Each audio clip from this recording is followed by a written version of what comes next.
The regular session of the Sangguniang Bayan of Medellin is now called to order. Everyone please stand for the invocation to be led by Honorable Angel K. Pino. Remain standing for the national anthem and Medellin hymn. Let's put ourselves in the holy presence of God as we all say in the name of the Son and Holy Spirit. Almighty God, we stand as your humble servants in this third call. Grant us the wisdom to debate whether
Take your seats.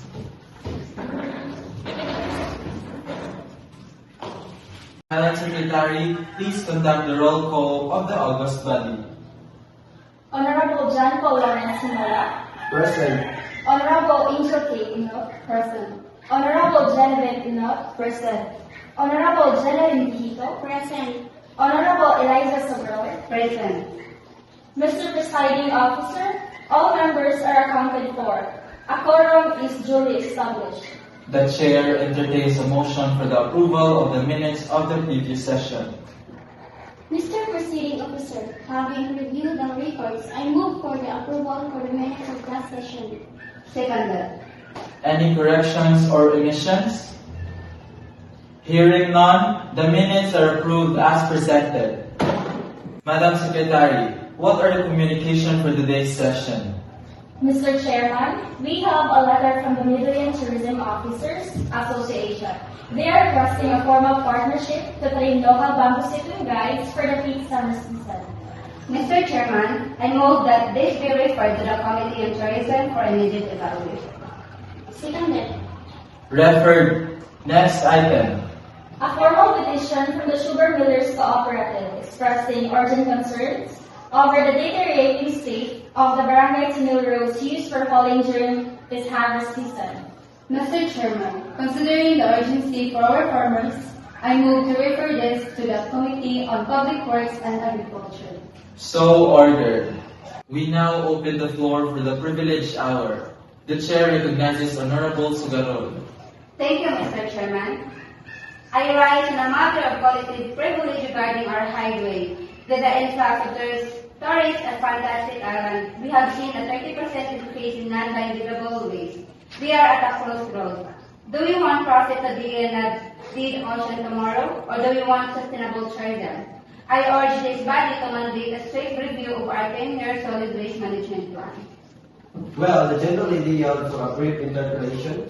I yield, Mr. Chairman. Does the honorable member believe that a total ban on single-use plastic in our tourist zone is feasible within the next quarter? It is not only feasible, Honorable Himola, it is a moral necessity. If we do not lead now, we will have nothing left to leave for the next generation of Midiliananos. Madam Secretary, please read the title of the ordinance for first reading. Ordinance number 2026-12, an ordinance establishing the Midland Digital Tourism Hub to provide free Wi-Fi and interactive digital maps for travelers, sponsored by Honorable Himola. Mr. Chairman, I move for the approval of this ordinance on its first reading. Seconded. Discussions is now open. Honorable Genevieve Inot. Mr. Chairman, I must voice my reservations.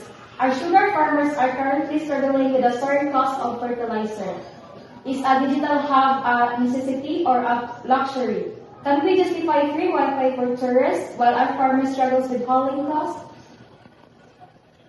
I appreciate the sentiment about enough. However, this hub isn't just for tourists. It is an economic engine. Tourism revenue feeds our local coffers, which in turn funds our agriculture subsidies. We are not choosing one over the other. We are using the new economic to save all. Parliamentary inquiry. Will the proponent include a farmer digital portal in this hub, where our viewers can check real-time sugar market prices and weather updates?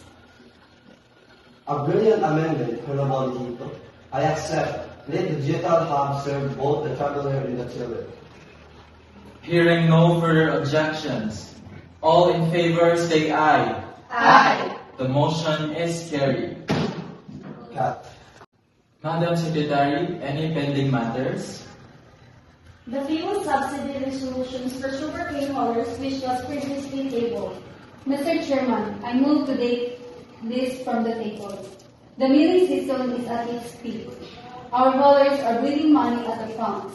I move for the immediate approval of 500,000 for fuel vouchers for our accredited haulers. Seconded. A motion for immediate approval has been made. All those in favor, please raise your right hand. Mr. Chairman, the vote is unanimous. With 5 affirmative votes, the resolution is hereby approved. Cat. Any final announcements before we conclude? A reminder to all members of the Ara Mahilian Planning Committee meeting tomorrow at 10 a.m. at the Mayor's office. Mr. Chairman, seeing as the business of the day has been exhaustively addressed, I move to adjourn this session. Seconded. It has been moved and seconded. The session is adjourned.